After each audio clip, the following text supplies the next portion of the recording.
but we are coming from a thoroughly male-dominated scene to now it's actually a level playing field. Like, you have a lot of female DJs. Are they judged more Yeah, judged more harshly, definitely. I believe they are.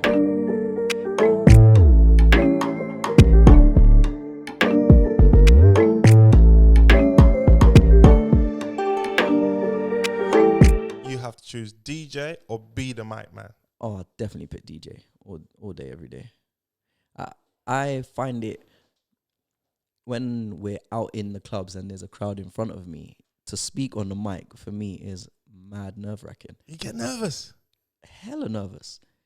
Like, I have to commend the other mic men in and amongst our scene who freely talk to these hundreds of strangers.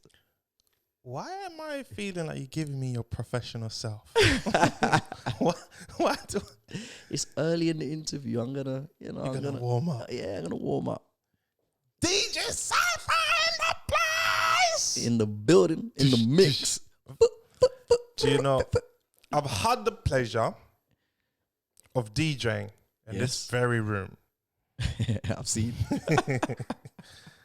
And I tell you what, it was one of the best experience I've ever had. But I was such a DJ. It was unbelievable. And I didn't realize how hard it is to be a DJ. Because when you doing your thing, I've seen you do your thing. It's just like, yeah. You make it look so effortless. How hard is it to be a DJ? In 2020, 2021, DJing, I would say, is easier to an extent, as in access to music straight away. First of all, is access to music. But in general, moving across your tools, no, it's not easy. Matching songs using BPM, I guess anybody could do that. But BPM, beats per minute, yeah? That's correct. Jesus, DJ F. Koh in the house, ladies and gentlemen. So matching those part, I guess anyone can do that. But selection, so mixing the right song after that song. Your host says something to intro the next song, making sure the next song makes sense. When you're going through a whole rhythm track, like bashment, is playing the right pieces in the right place. Like, everyone will say, some people will say, oh, as long as it's the same beat, you can play anyone after any piece, but it doesn't really work like that. So being a DJ, being a good DJ is hard, I would say, yes. Would you consider yourself as a good DJ? I'd consider myself as a very good DJ, yeah. Jeez, I'm not even going to pretend. Very good DJ, not just a good DJ. Nah. How much confidence does it take to be behind the turntables? Because you are responsible for X amount of people on the other side. Facts. I don't think confidence is the main thing, but it does take a fair amount, yeah. It takes a fair amount of confidence because, when you're DJing to 5 people compared to 500 and then going into the thousands, there's pressure on you. Because when you look at it, like the grand scheme of things, you are literally controlling a mass of people. You are literally controlling them. They are moving to your beat. And you might want to say, no, it's not the case, but they're moving to the songs and stuff like that. But you're putting them together. You're picking them. So you're guiding literally a mass of people. So there's a fair amount of confidence, but it's not the most important. I'm not a big fan of clubbing or raving. I've been to a few, actually more than a few. There's nothing more I hate than a DJ. Oh, facts. And even the worst kind of DJs for me are the DJ who plays a nice song. Yeah. Like, I know the song. I'm doing my dance. Literally about 20 seconds into the song, on to the next one. See, right, what we would call that kills me. Yes, it's a bit of a vibe killer, and these are the things what separate DJs from, we'll say, real DJs and bad DJs and good DJs. It's knowing the audience that you're playing to. If you're playing in certain events, we call that juggling. So it's the movement of songs quite quickly. So if I'm playing dancehall or bashment as we know it, you juggle songs. So, you might literally just give verse and then you're on to the next one. Or you might just give a little bit of the chorus onto the next one. You might even just one drop a song, everyone goes wild, then you're back to the next. Nah, you shouldn't do that, because I've seen guys build up the confidence, move to this girl with a big bunda right in front of them, right? And the right song comes and they know that tempo. Yeah. And the girl's feeling that song and they get right in there. Next tune. And the girl just look, no, this is not the song to dance with you. See, now that is a killer. And and the girl just looks at the guy and says, you have to wait to the next song. And right now, my mum is watching this and she's saying that right there. DJs sometimes, when they switch the song too early, it does mess up the whole vibe and the whole mood. But what we have to understand is that is genre specific. If you are playing a slow jams or you're playing a nice R&B set, let the songs breathe.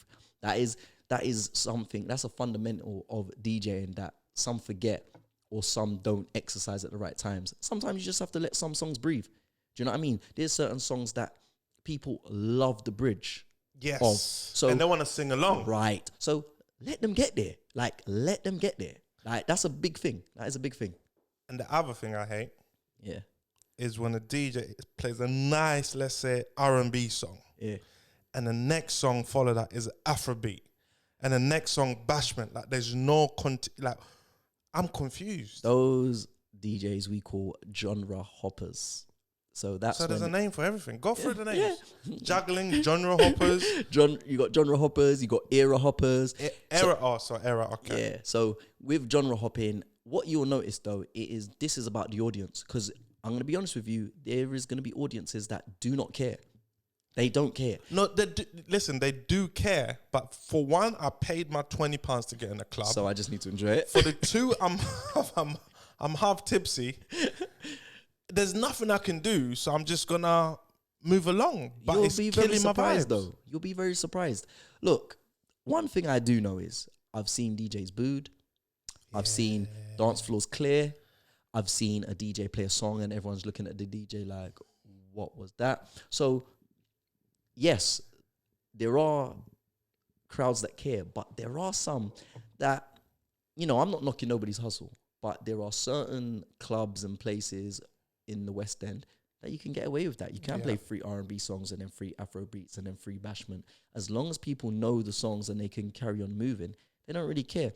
The hardest crowds to move, I would definitely say, are dancehall crowds. No, I think that's the easiest crowd. Nah, man. Nah, they're the hardest to move. Because every time I've been to a dancehall rave, which is not many in my lifetime, it's like every song is a banger. And he's like, lights hot in here, lights hot. No. Yeah. Every song. And it's always like 10 seconds. And you know what? Everyone knows the song. Oh, yeah. And I'm there as an African just lost. What is going on? These people are crazy. And they get proper into... You have to explain this to me. Yeah. When the first ever introduction to the Caribbean music was a Pasa Pasa video. On YouTube? No, it was my friend Andre. He used to, before YouTube, this was before YouTube, he used to have the tapes. Yeah. So we used to go to his house and watch, he'll put it on. And what I found weird as an African is all the guys were dancing in the middle and the girls were just watching. Yeah. That was a period of time. Like the dancers period. That was a time. And guys, we had the moves. So when we was... Are you saying the girls didn't have the moves? No, they had the moves, but they had their time. Like when, for example, Ding Dong, bad man pull up, bad man forward, bad man pull up. That's the mandom's time. So we were doing our little thing and Willy Bounce and all of these things and Signal the Plane. That was the mandom's dancing time. And remember, those songs were Elephant Man, which is another brother. The energy god. You're right. So we're doing our doing our thing, and then girls would dance to their songs. But you know, like especially when you look at those DVDs or you look on YouTube, like back in Jamaica and stuff like that, the man them, they're rolling out. Like when the DJ says, "Yo, dancers roll out," they're rolling out. No, you can dance. You yeah. got rhythm. You got rhythm. I'm African and I got stiff hips and so I can't even dance. What's your favorite type of music as a DJ? Not listening to, as a DJ. R&B and hip hop. Really? Yeah. If I had the choice to DJ a particular genre all the time, that would be it for me. I wonder why. DJ, can you play this song for me, please? Yeah, you know. Listen to how his voice just almost went so, of course. But DJs don't like requests generally. You don't? Nah, not really. Do you know what?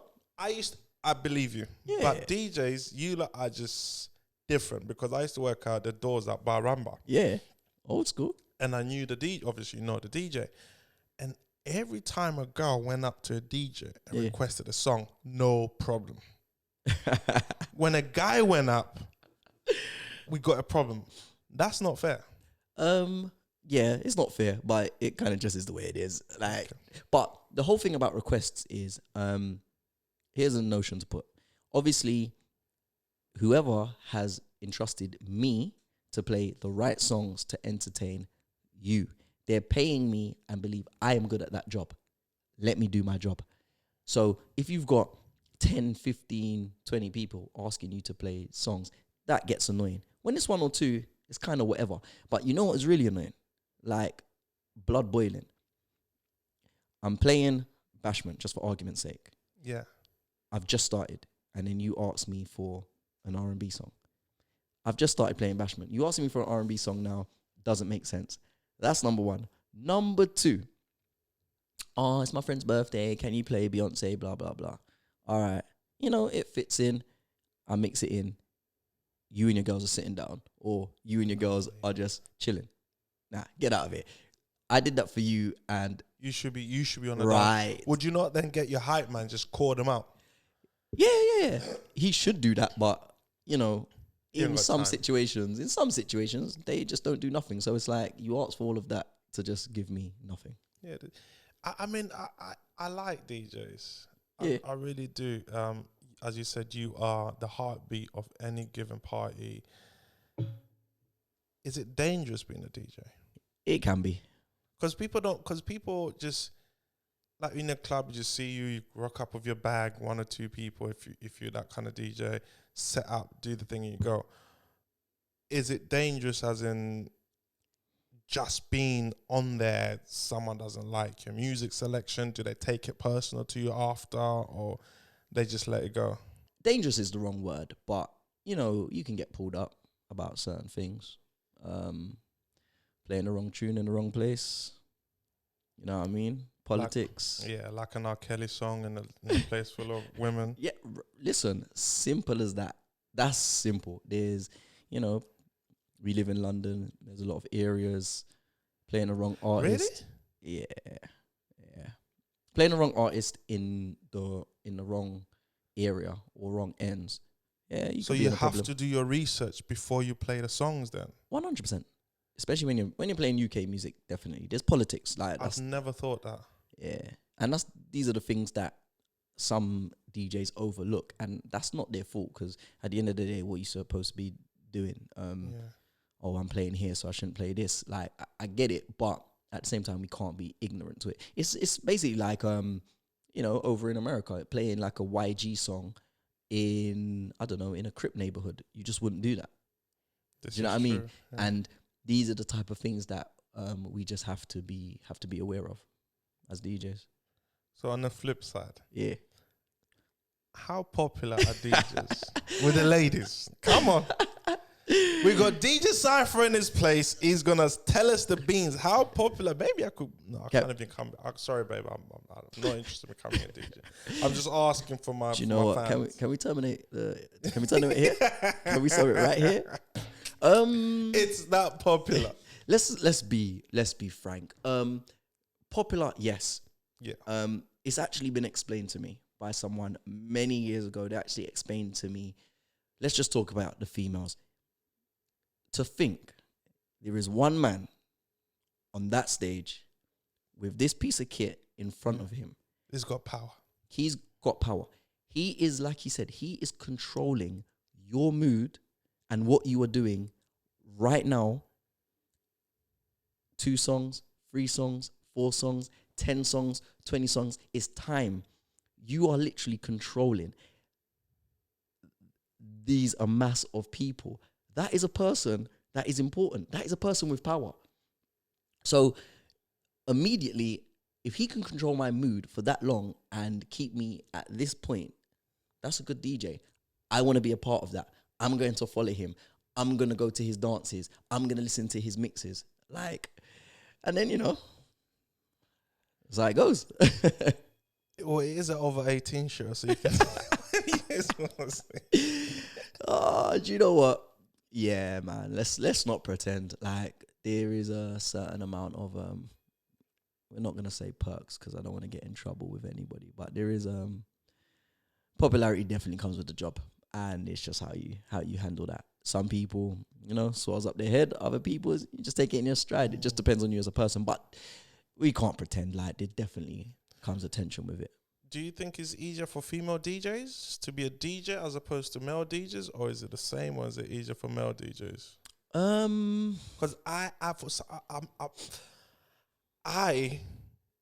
not being sexist, let's keep it I real. find it weird when I see a female DJ because it's just something I'm not used to, and I think I judge her more than I judge the male DJs. Do you know what? Facts. Like, obviously, it's becoming more of the norm, but we are coming from a thoroughly male-dominated scene to now it's actually a level playing field. Like, you have a lot of female DJs. Are they judged more judged more harshly? Definitely. I believe they are in the grand scheme of things, but at the same time, it's just becoming the norm. I'm seeing it more and more and more, so it's becoming more of the norm, to be honest. Is it harder? I think coming into what we would say is a male-dominated scene, yeah, but it's becoming easier. Is it still hard? Probably yes. Is it becoming easier? Oh, still yeah.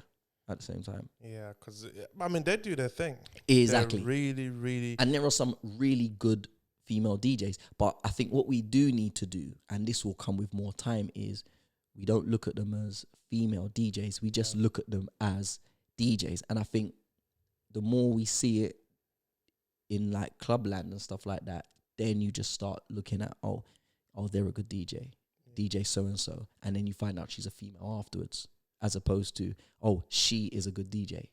Yeah. And I guess for them to make it to a club, they have to be really good. Because you can get some really horrible male DJs. And still getting booked. Exactly. And for the female, they have to pass that threshold, so to speak, that, you certify, you can come in.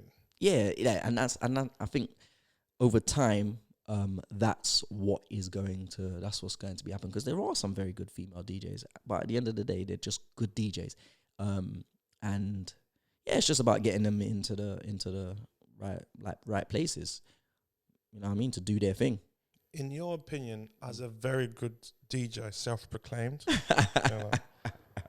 go check out my SoundCloud, they'll tell you. What does it take to be a good DJ? Number one is practice. Don't let anybody tell you that you don't have to practice with all of the tools and gadgets. Practice, first of all. I'd say selection. Selection is key.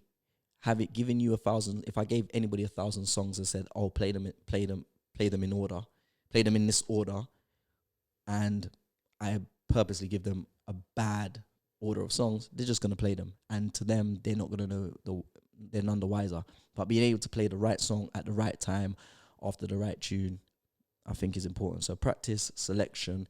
You need to be able to bring your own special touch or your own USP onto your DJing, because you could get 10 DJs that can play the same 10 songs.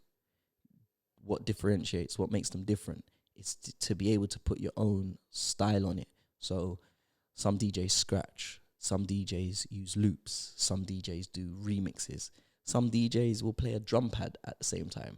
Do you know what I mean? So I think I don't know what you mean. You speak in Chinese with those terms: scratch, loops, drum pattern. But we'll figure it out. Yeah. So what is your unique selling point then? I think my song selection is strong, and also I do like to add some aspects of loops. I do like to play remixes. What's a loop? So if you was to, one loop that I do a lot is, we'll say, Krypton Conan's. I'm getting the secret. It's like having a recipe to What a is that nice song? cake. Oh, Freak of the Week. Yeah. So you know the part where Krep says, "Ooh, the fairs." I like to loop that part. So you got a whole crowd saying, "Ooh, the fairs." Like they're doing their thing, and then I'll mix another song at the same time. So basically, you'll have those vocals on a completely different song. That's hard. Yeah, but it gives that, it's a bit Unique. creative. Yeah, and also imagine someone would actually come away and saying they don't even know what the hell they're talking about. They say, "Oh, do you remember when he played that and then put that together? Like, how did he do that?" I'll probably say, what song was that? Yeah, well, Where can I buy that? Where can I listen? I'm probably looking for that song. that doesn't exist. But to be able to add your own style, I think that's really important. First of all, as a DJ or as a collective, so you have sounds and stuff like that. To add your own thing, your own style is really important as well. No, what's the difference between a sound and just a DJ? Well, the sound would be the collective. So my sound is New in a Roadshow. Like there's 4 of us, so that's our sound. You have 2 DJs within there, and then you've got 2 hosts within there. So now that's the sound. That's our collective. So as a sound, we're NWR, New in a Roadshow. So that's your sound, and then you have singular DJs, which are just solo DJs. So they just DJ. But you do both. Yeah. But first and foremost, I'll always pioneer my sound first, me second. So they know me as DJ Syfer within New in a Roadshow. Like I'll always push my sound first. So do you rehearse as a group? Rehearse? No, not as a group. We don't really rehearse. I know you're probably thinking, what kind of you're really sounding cheesy and nah, that's not. Because how do you then know each other's style and engage? Where's that chemistry being built up? Good question. It's all on the job training, which is that's the deep end. So I used to practice, and then one day Richie said, "Yeah, step up. This is it, DJ." Okay, yeah, DJ. So now that's on the job. I'm doing it in front of real people now, and then that's risky. Course, but no better way to learn. This is true. And also, he wouldn't have said do it if he didn't feel that I was ready. But building the chemistry is all on the job. So I've been DJing alongside Hooli and Richie since 2007. So do the maths, it's a long time. Wow. So there is times, as you said, do the maths. I'm actually trying to do the maths. I'm like 7. Yeah, we'll leave that to Rasta. Yeah. So I've been DJing alongside them for so long. There is time Richie just knows. Really just knows what Syfer's going to do. Like, he knows, all right. Apart from if Syfer has a few drinks in his system. Whoa. We'll get back to that. But they just know, and then you just build up chemistry. I'm not bougie or anything like that, but I always prefer to work with my hosts or hosts that I've worked with before. You'd say, how can you work with every host? You kind of can't work with everyone, but it's just nice so you have that chemistry. Otherwise, sometimes things just get out of sync. So yeah, you have to build up the chemistry, which is important. So what a lot of people don't understand, I believe, in anything people do is the work that goes behind it. Like even everything we do here, people, if I say, sometimes it could take up to an hour and a half just to set this set up. Yeah. I won't even say it's me most time. I'm just chilling, trying to remember. Living life. Yeah. No, I'm roast the boss. I'm going through my research in my head, and Rasta's doing all of that every now and then. Help. And sometimes when I'm helping him, he tells me off anyway. But the point I'm trying to make is a lot of people don't understand the work that goes behind it. So we would see a DJ turn up. We think, oh, that's easy. He's just listening to music. Is part of your homework or research or practice listening to music? Yeah, it's it is part of it, but at the same time, you need a break, and which is gonna sound so mad, but I try to listen if I'm just chilling. A lot of the time I want to listen to something that is completely separate to what I might be playing on Saturday night. So, weird enough, I listen to jazz. Like, I've got a whole playlist of jazz. I'm never going to play jazz out, am I? But... You don't know? No, I don't know. That's true. But nonetheless, I'll chill to that. The research and the homework is I will set aside maybe 2, maybe 3 days a week, say an hour, 2 hours, where I just sit down and collect songs. Do my research. Oh, this song's popping. This song's not popping. This one's in the middle, so I'll put this one here and stuff like that. Downloading songs and putting them into playlists. So, yeah, there is definitely So you listen to a lot of radio? Nah. How do you know? And the radio, if it's popping in the radio, I'm assuming it's popping in the clubs. You want the truth? Commercial clubs. You want the truth? Yes, please. You probably had it before that, before it was popping on the radio. This is true. Listen, one thing that I learned in later life, I'm young, by the way, but in later life that... He looks young. And he is young. But the underground will always pioneer what's happening above. So songs that blew up on the underground, that's why they go onto the mainstream. Yes, because the mainstream want it, making money, bringing people to the radio. So the thing is, if it's popping, we'd have it first. What put a spanner in the works? We got social media now. So songs can literally just bust on social media, and then we kind of just hop on that, and then the commercials hop on that, or we get it at the same time. If you get what I mean. I get what you mean. And talking about social media, I'm not a fan of social media. Yeah, I really am not. But I have to be on it. Yeah. Has social media helped your business? 100%. Yeah. So you're a fan? Not a fan, but it's just a tool. Do you know what I mean? Like, it's just like part of the job now. It's part of going to work. So we will, we'll post things on social media to gain traction. Do you know what I mean? Or if, you're not booked a lot of places, then you'll just do, you'll do something on social media to build back that buzz, or start putting you in places that you might not necessarily able to reach. You know what I mean? We have things like going viral. You do something on social media, then 2 twos, you got 1,000 more followers and 1,000 more people you have access to for the next thing that you do. That's a lot of people. Yeah. That's a lot. Ladies and gentlemen, we are on a deep conversation. So the name of the podcast, that's called Koh-versation. You get it? I get it. You get it? You smart. Oh, that's what I said. You smart. So we are here with DJ Syfer. He's not just a good DJ. He's a very good DJ. Please, if you haven't heard of him, do follow him. Do listen to his stuff. I can vouch to how good the man is. He's not a joke, and he does it so effortless. And one thing I notice about him, he's always smiling, but when he's on a turntable, there's a moment where you are not smiling. You just, like, in the zone. Like, you zone out. Do you see the crowd? Yeah. Because you have to, I'm assuming, but do you have moments where you just zone out? Yeah, like, the thing is this, when I first started, it's a head down thing. You're concentrating. That's hard. Right. You're concentrating on what you're doing, and, you might not look up. And I was taught that you have to look up. If you're not looking up, then you do not know what's going on. So you might be clearing the dance floor and you have no idea. That's what I would do.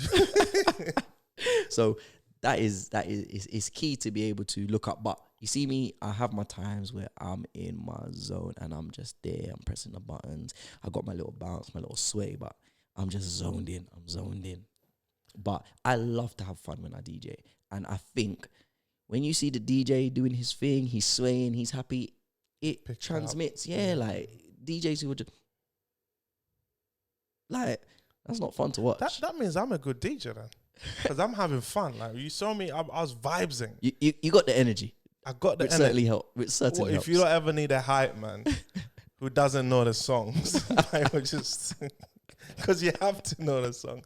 How long have you been DJing, and what made you want to DJ? Because there must be a lot of kids out there thinking, I should do DJ. Can I do DJing? 2007, it was my first actual, we'll say, performance. 2007, it wasn't even in London. It was in Malaga. RJS 2007. Your first performance was in Malaga. Yeah. You are that good. No, I wasn't that good at the time, but that is when Richie and his dad, Father Sweeney, big up every time, said, come on, do your thing, man. Here's your crowd. There was no exaggeration. It was about 500, 600 people. And it was like, do it now. So that was when in 2022? That was 15 years ago. Yeah. So you've been doing this for 15 years. Yeah. Well, 14. 14. Yeah. 2021. Are we in 20? For some reason, I'm thinking we're 2022. Hey, let's not waste this year away. I just want this year to finish. Yeah, no. 2007, but I would say I was playing with the idea from, we'll say, about 2006. So I was messing around for about a year before I actually got my first real shot. And then after that, warm-up sets. And then, you just elevate through the gears. What made you want to get into DJing? Well, I worked in a DJ shop, first of all, not being a DJ, which is weird anyway. Obviously, my good friend Richie was a DJ. I'd go to all of the raves with him. You know what I mean? Carrying speaker box, all those type of things. Do you know what I mean? Like that was the runner. Yeah. Listen, that's where I started. Yeah. Carrying those boxes in the rave, them big boxes. And then you just start messing around. And then I was like, this is actually all right. And everyone says this, I'm sure. I loved music. So it was just a literal natural progression. In the environment, I'm practicing and stuff like that. Then, do you know what? I'm collecting music now. I'm building playlists and like, I can do this. I can actually mix. I've got my playlist. I've got my pouch now. So then it was just the natural progression to take it seriously. What's next? Do you know what? As things open up, I just wanna go hard. You wanna be in a club? Yeah, I just wanna be in the club. I wanna be abroad. I wanna brand build, and show the talent that me and my collective really have. We've just recruited a new DJ, shameless plug. Shameless plug. That's not his name, but it was a shameless plug that I'm promoting our new DJ. I was gonna say that's a shame. You plug him without shame. Shameless shameless plug. No, I'm joking. Shameless plug. I'm not taking. Big up DJ Nason. So Nason. Yeah. So we got a new DJ who brought a different dynamic to. I could bring a different dynamic. I'm sure you can. So we'll talk about that off air. I'll bring bookings more like. So I just feel like we just need to. It's just about brand building and definitely just cementing how good we are and new bookings. So I just want to go hard. They just need to open it up and let us off the leash. 21st of June, right? Yeah. 21st. That's not far away. It's far, but it's gonna go quick. We hope it happens. That's all. So talking about that, I don't know about you, but for us, during this pandemic and the lockdown, it has been a struggle. Definitely, it has been hard. How have you lot coped, and what have you done just to keep afloat, even keeping the love and passion for music? Do you know what it is? The passion when the passion fades, that's when I know it's over. That's when I know it's time for me to hang up my record bag. But I think I've practiced more in the last year than ever. Wow. Because you're not out in the clubs now, so it's not guaranteed you're going to be playing every Saturday or every Friday night. So I've now been just stringing up and I'm just practicing playing songs. Oh, so you're just setting up the set at home? And just practicing playing songs.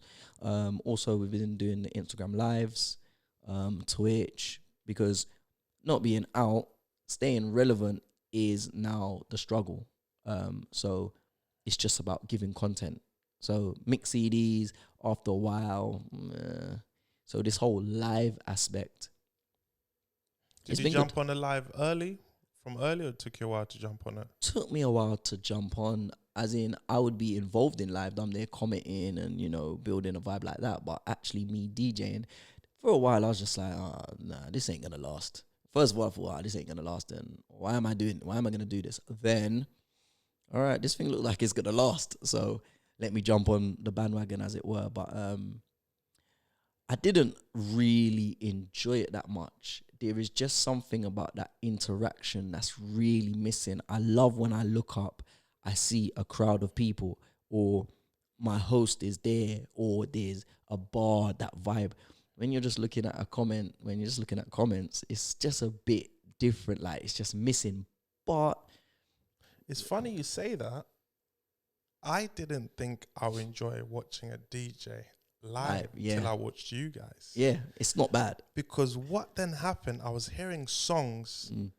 Oh, I forgot. And it was literally taking me back to memory lane. Yeah. Whereas opposed to me playing my playlist, playing YouTube, I'm only playing what I'm used to playing. Right.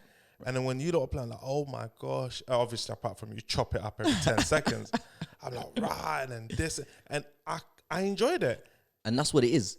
That it is enjoyable to an extent. It is, because even when I'm in somebody else's lives and you're commenting and you're interacting, it's like, yo, like, this is actually all right. But I just didn't think it was gonna last. But it's the new. I found myself the next day on Twitch just literally. I'm not lying. Exactly that. And the funny thing is, that whole aspect of being live is actually evolving, because now we're on a new platform, Twitch. You can view Twitch outside of the app. There's bits and all these new things. So it's so funny that the DJ game has evolved online, which is a whole new thing. So when the clubs open up, boy, you know what I'm thinking? What are you thinking? You can get booked, let's say, to a different country, a different state, and not even have to be there, and hook up Twitch. Yeah, and it's happening. 10%. Do you know, I'm good with that. No, literally, because that's going to be an expensive booking. I'm literally thinking of it. No, that facts. That is what's happening. You can then imagine you started a little group that will perform into individuals' houses. Oh, that's been happening now. Yeah? Yeah. Zoom parties were the thing in 2020. I hate Zoom parties. Yeah. I've been on one. I've only been one. They're not great. No, I was on one. Yeah. I can't do it. Yeah, because you know what it is? You're just apart. You're kind of just separate. So I get it. It's not the same. It's not. No, it's definitely not. But it was a thing. People were actually booking DJs and hosts and saying, yeah, this is what we're doing. And you was getting paid? Yeah, definitely. Yeah. Wow. So there was that app, House Party. I never went on it. No, I never went on it. But I heard of it. Apparently it was crazy. I think, Rasta, you've been on House Party a few times, huh? Them ones there. Yeah, you know, put man under the bus. you know, Rasta still on there probably. I'm serious. No, but it's what you lot do. It is important. Yeah, man. And a lot of people don't give you credit. You as well. We had another guest not long ago. It was a barber. Yeah. And I was telling him how he's responsible for making babies. You DJs are also very much responsible for. Actually, no. Look, you're responsible for making babies. Yeah. Making relationships, as well as breaking up relationships, and a lot of fights. Facts. But even more important to that, I think it's a shame, because it's the one thing. Even if you look at the memes and everything, when Boris announced when the lockdown will be lifted, obviously this interview was being done in 2021. Is it June the 21st? The clubs, literally everyone is so excited about going back to the clubs. Yeah. No one's talking about a few people talking about, school's going to reopen, this, but it's just the clubs. Yeah. And what you lot do, because remember, Monday to Friday, a lot of people are in a stressful situation, either at work, whatever they're doing. Yep. And when they go to the club, you release everything. And you, as a very good DJ, you take them to the whole different dimension. And this is why I hate DJs like you. Now, I'm going to tell you why, because this is personal. I need to hear this. Because when you go to a club and there's a good DJ, you know you fucked. And I say this. The first thing you go in there, you're bopping your head. You know, the music's nice. You're feeling the vibes. Then you go to the bar. Obviously. You buy one drink. What are you drinking? I'm Jack Daniels. Okay, cool. You buy a Jack D. Double. Oh, whoa. Yeah, double. Start, right? okay. Now, on my way to the club or the day before, I said, I'm going to spend £50. I'm going to budget. But when the DJ is good, one song comes on, I find myself to the bar again. That's right. The third time I'm on the bar, I'm start offering rounds to my friends. That's right. What are you drinking? The next day I get home, £200-400 gone. That's a good night. And that's a bad DJ. No, but that's a good night. Because you've gone in my pocket. That's a good night. That's why I got, on that side of things, on the personal financial situation, I have a problem with you good DJs. Honestly. That's But a good night, though. on the spirituality, enjoyment, uplifting wise, you guys play such an important role to mankind. Yeah. Are you aware of that? And to what extent are you aware of that? Definitely aware. And I think not even a boost my ego kind of way, but these things are told to you in many different ways. Mostly by females. just putting it out there. I never said that. But He never denied it. this is true. But yeah, like people tell you these things with you took me back to when I was in school, and oh my gosh, this reminds me of this place, and oh my gosh, I met so-and-so on this holiday, and oh my God, do you remember so-and-so's birthday? And we did it. Yeah, naturally, even that nostalgia is just good for people. So I don't take it as I don't like to boost myself about it, but I definitely understand it, because when you're in that environment, like you said, there's no stress and you just let go of all of the week's pressures, your boss that's getting you on your nerves, the secretary who you don't really like. That's all gone. You're in the dance, you're in the party, you're having a good time, you're drinking, you're with people you love or people you like. So it's important, and that's why DJs as well, DJ for the crowd, not for yourself. Yeah, which is a whole nother thing. I'll be a DJ for myself. Yeah. but to be fair, I don't know music. So I'm thinking of music. I remember one time I'm playing not playing, sorry. DJ, yeah? Yeah. I was in charge of YouTube selection. Yeah. And I just kept playing songs that I like. Yeah. And I thought they were the songs. And one of my brothers was like, Francis, what are you doing? Yeah, give me the phone. And literally, when he took the phone, he started changing. And I could see the mood of people change. I was like, you mother. Yeah. You know? But this is the thing. And also, it's about what's good about my collective as well. Like, don't think like my host won't say, oh, Syfer, you need to switch up. Or, Syfer, you're losing them. Like, do you know what I mean? Because they're front and center. You might be doing your thing. You're looking up. You're thinking it's all right. But, you know, sometimes it's just not clicking. So change it. Go in a different direction. So these are important things, because at the end of the day, it's about the people that you're DJing to. It's not about you solely.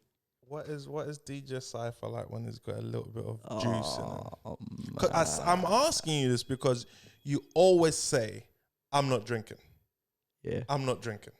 Why do you always say I'm not drinking? And then half an hour later, you got a glass in your hand. What happens when DJ Syfer is feeling twisted or tipsy? Whatever word you want to use to describe. My words get longer, aka slurring. I'm a bit louder. I'm more flamboyant. Like, it just brings out. Let's go to flamboyant. What do you mean you're more flamboyant? Can you elaborate on that? Like, because I want people to see the fun side of DJs. Because you don't work hard like a DJ. Because you got a lot of responsibility on you, and a lot of people. After a while, you're thinking, oh, this must not be fun because you're doing the same thing again and again and again. Tell us the fun, flamboyant side of DJing. Do you know what? 9 times out of 10, I'm having fun. Okay. Because I'm playing music, I'm entertaining. And as long as they're being entertained, I'm good with that. And again, I will be swaying. I will bust a dance. I will look at my host and we'll mime the words. We'll build up that vibe. We're having fun. And what I would say is a lot of the time, see, when we're on live and we're doing these streams, I would do stuff that's a bit out of character. And when I come off, I don't really care. It's just about building for that moment. So I have mad fun with it. I have mad fun with it. And especially when I drink, you know, everything just goes up a little bit. My voice gets a bit louder. The screen recording starts. I see it the next day. I'm like, You accept more requests. You don't mind the request. Well, depends who's giving the request, obviously. There is that. And then you're just like, oh my gosh, is that what I did? But at the end of the day, I'm good with it. I would never do anything that is that I'm gonna be, oh my God, I'm so not proud or I've disappointed my mum or I'll never do anything like that. But I'm about having fun for that moment and making the people that are viewing, it's about enjoyment, it's about entertainment. Like, and as long as they're entertained, at the end of the day, it's all good. I'm all good with that. If there was one thing you would like to see change within the music DJ industry, what would it be? I want us to bring back the specialist DJs. I want the specialist DJs to get more love. And when I say that is, I feel like these days, especially on radio, it's more about the personality than the music. Yes. So it's a lot of playlists. It's about money at the end of the day, which labels are pushing this here and pushing this there and what's getting played. And sometimes it's just nice to be able to turn on the radio and hearing a DJ just mix. More mixing, less hosted. Do you know what I mean? I think it's become it's more about the presenter, the personality, than the actual DJ exhibiting his skills and what he's able to do. But I guess that's on a commercial level. I guess when you get to the mid-level and the underground, it's still very raw and you get that. But where can we go? Is it YouTube or is there any apps, sites that you can go to listen to? Yeah, a lot of... Sorry. Do you know what's so funny? The first thing you say when you say to someone, I'm a DJ, oh, DJ, yeah. Fit. The first thing is to scratch. You're DJ, yeah. Fit it. Yeah, I used to DJ back. Like, okay. But YouTube, social media is just booming for DJing. Like, you got YouTube, you got SoundCloud, you got Twitch, you got Instagram, you got Mixcloud. Like, I'm going to sound really old, but is SoundCloud still going? Oh, 100%. But that's just music only, right? Yeah. I didn't know. I thought SoundCloud went with, what was that old one? MySpace. Nah. MySpace is gone, right? Done out here. Yo, they're still looking for Tom. They're still looking for Tom. Are they coming back? MySpace was big, you know. MySpace was big. Remember, it's cycles at the end of the day. Yeah. And if someone else makes MySpace cool again, it's cool. How can you even make it cool? Because you got this. I'll tell you this.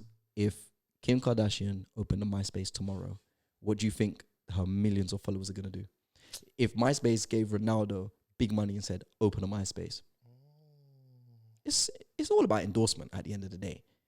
So it can be made cool. That's a good shout, you know? You know what I mean?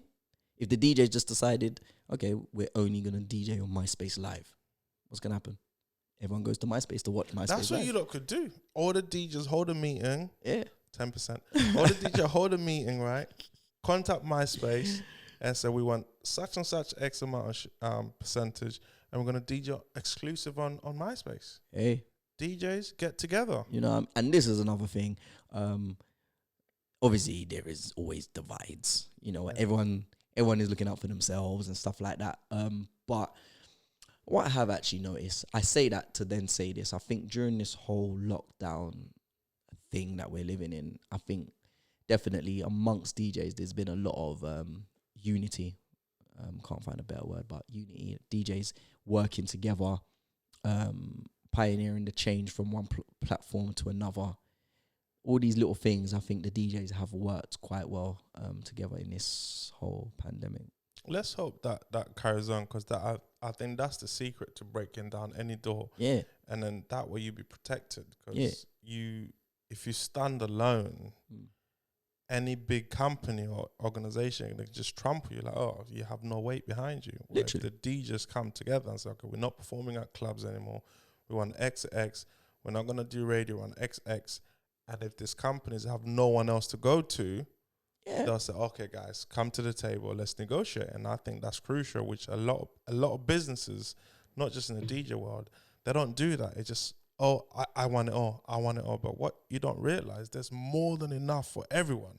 If I help you, you help him, you help her, she helps her, it just overflows. Every cup overflows and everyone just gets whatever they need. And I think that goes, I think DJs or just creatives sometimes, I guess sometimes I think we don't know how much power we actually have.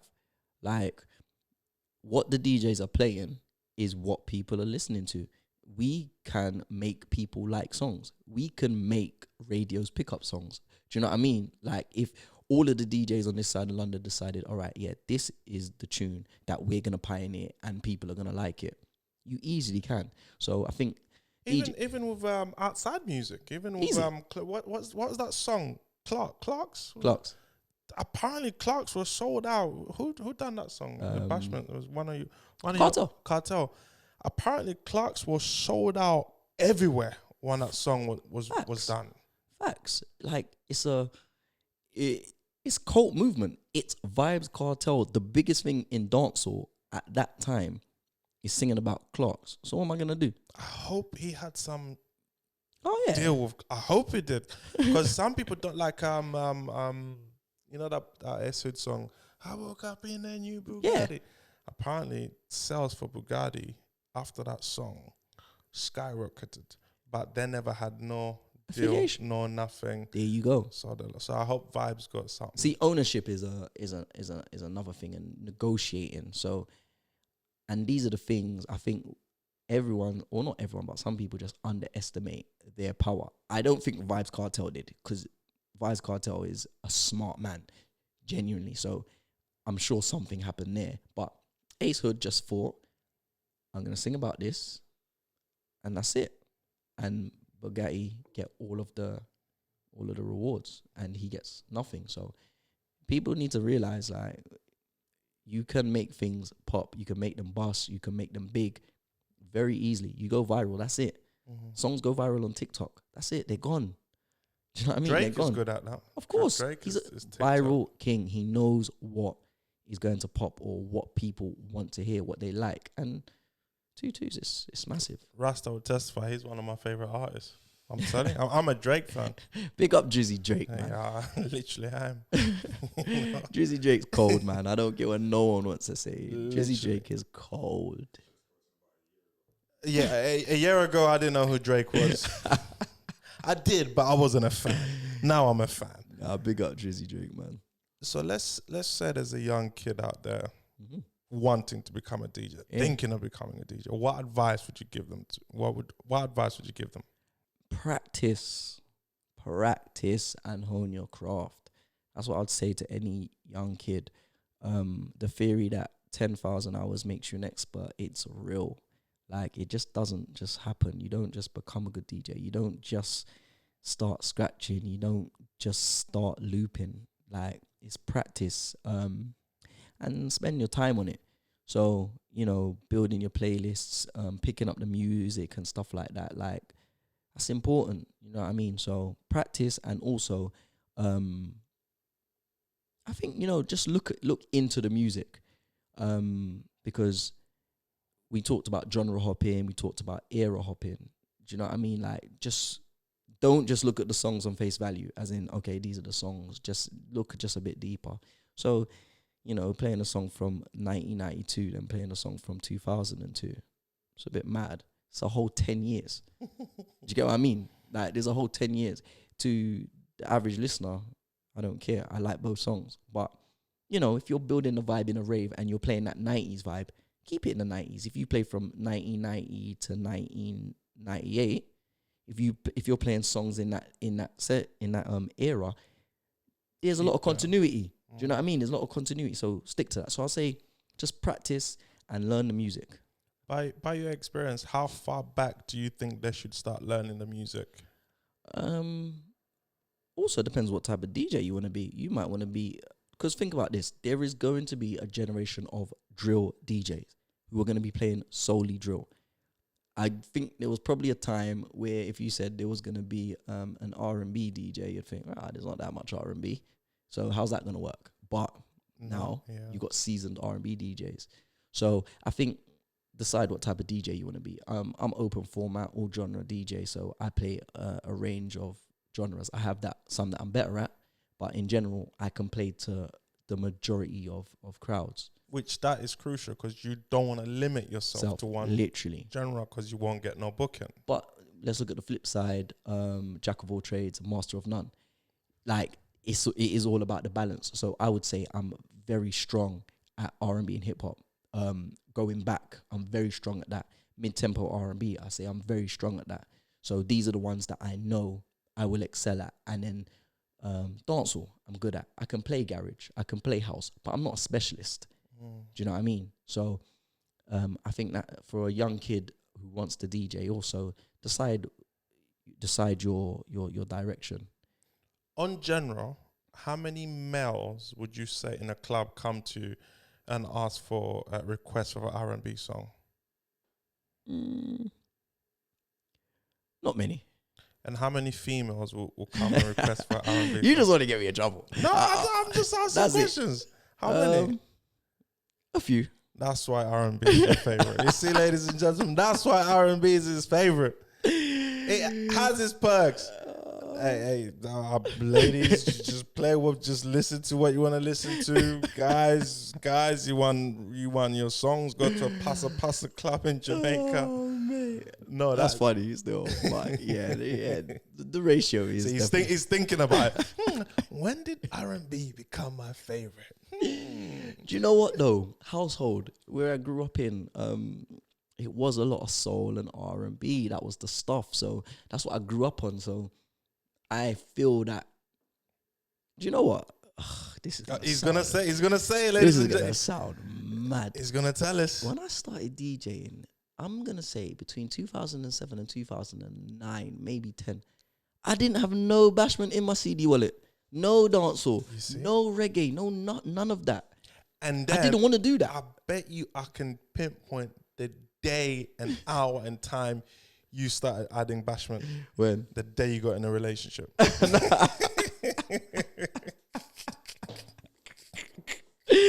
Oh my days. That laugh says it all. That is not true. That is not true. I just realized what I did. I just realized that, you know what? I can do more. And I don't want to limit myself. So my CD wallet literally went from that to that because I'm thinking, you know, I can play. I know garage because I grew up in garage clubs. Do you know what I mean? As a young buck, under 18s, that's what we was raving to. Could you imagine? We used to dance the girls to garage. Oh my days. Anyway, you was like when my friends used to tell me the story. My friends used to we meet up on Monday in Gas school Mark or 6, college. pressure. They're telling me the stories.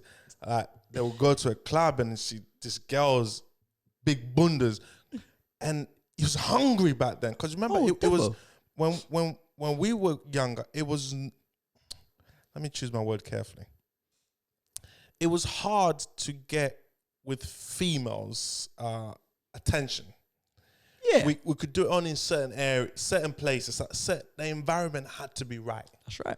So when we went to, my friends went to the clubs, and it was just it's the hunger came out, and it just anything, just hop on the big bunda and off you go. Listen, no lies told.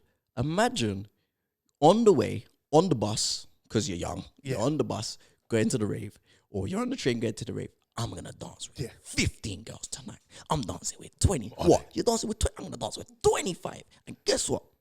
If she has a mobile, I'm getting her mobile number too. And then after, how many numbers you get from? How many? Right, literally.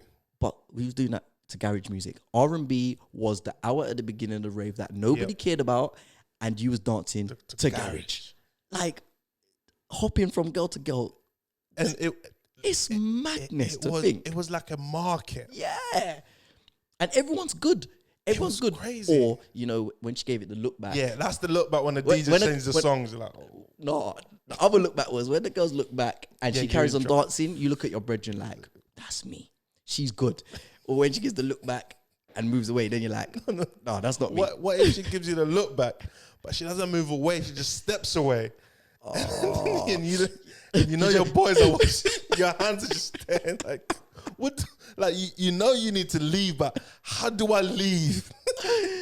Listen, look, I don't want to let out my secrets, but the man them had a little movement where you kind of move up behind her. If she moves, you just to the side, like you trying to go through, and you just carry on. You just carry on. Like, it's literally, it's all one motion. So you move up behind her, little sway of the hips. If she moves forward, you sway away. And you could tell. But the beauty about that, which we probably didn't think about at the time, my friends. sorry. The disclaimers. My friends, what they didn't think about at the time is it taught them resilience. Yes. And you wouldn't listen. Like my friends, yeah. Like they would say, fam, I moved to this thing. She wasn't having it. Then her brethren's right there, right? Move on to that. That's right. Sometimes you get lucky. She said, you just kept moving. Listen. And in some cases, you find yourself in the same position. Then you're looking around. Listen, imagine all your boys dance with girls and you just not dance with no one.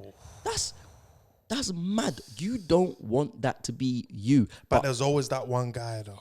Unfortunately. There was always that one I guy. was shy. I can't lie. I was shy. But I used to get my dances in. But I was shy. There was always that one guy and there was always that one guy that would hug. Like he knows. I had the friend like that. He knows if he moves away, he might not get that. So he's just there the whole. Yeah, listen. Hey, get it how you get it, partner. That's what you have to tell them. Get it how you get it. No, my friends did tell me those were the good days. But to think, fast forward, that's more like 20 odd years. Fast forward, hey, don't try to work out my age. But fast forward to now, dancing with a female is so few and far between. Like, that's not the thing. Do you know what I mean? That's not the thing to be doing. But that's mad. We came from a place where that was the thing to now. Listen, it was my first place I went to was Bagley's in King's Cross. Bap. Hey, big up Bagley's crew. Bagley's in You was King's there? Cross. You was there? I'm talking about first place. I dropped my friends there. Oh, that makes sense. I thought so. You see, I got him there. If I was in court, I'd be like, Your Honor, I'm guilty as charged. No, Bagley's, they told me about Bagley's. It was scary. It was amazing. It amazing was times though. I mean, you two too young to remember. No, you don't even. No, that's crazy. Listen, just thinking now. Imagine those times of the tour. Yeah, time will come where there'll be corona. You can't even be that close. You have to be 2 meters away. Never in a million years. And when I tell you, it was a sweat box. Facts. If Garage you music, are innit? not drenched by the time, impossible. You didn't have a good time. Because it was high intensity energy music. Was it work? And you know what? I'm not even thinking, but that's why I was skinny back then. You know what I mean? Cardiovascular. Like, imagine we was doing a Running Man at one time. That's work. That's work. Do you know what I mean? No, he's not, like the dances. And the thing was, I guess that was the only time where I used to get home, my feet was like, and you couldn't wear trainers back then. No trainers. No trainers. Shoes. If you wear trainers, you're not getting in. No trainers, no ID. Listen. No negotiation. None. No jeans. What? Jeans? We had to be smart. Listen, we weren't only wearing shoes on Sunday to church. We was wearing shoes on a Friday and a Saturday night. Bagley's, Camden Palace. Imagine, I'm like, I need to make sure I go and buy a tie because, I don't really want to do open collar. We was doing dressed up from young. From early. I'm telling you, like your friends? Like my friends good, will be on a bus. you could just tell like one to the left. There's a, but it was like buses of boy clubs, like boy bands. This boy, and they're all dressed similar. You know what I mean? A little jacket, white shirt, a tie. Yeah, it was the them one. them little short jackets as well, because you know you're not gonna wear no big jacket. Listen, those were good days. Good days, man. Your friends must have had lots of fun. You know what? Thinking about it, I'm upset. I'm gonna call them and say, why did they invite me in? Those were good days, man. Those were good days, and raving was so different. And we actually looked forward to it. You're damn right, man. Like, And it wasn't every weekend. no, that's true. There was nights, so you would like they gave you something to.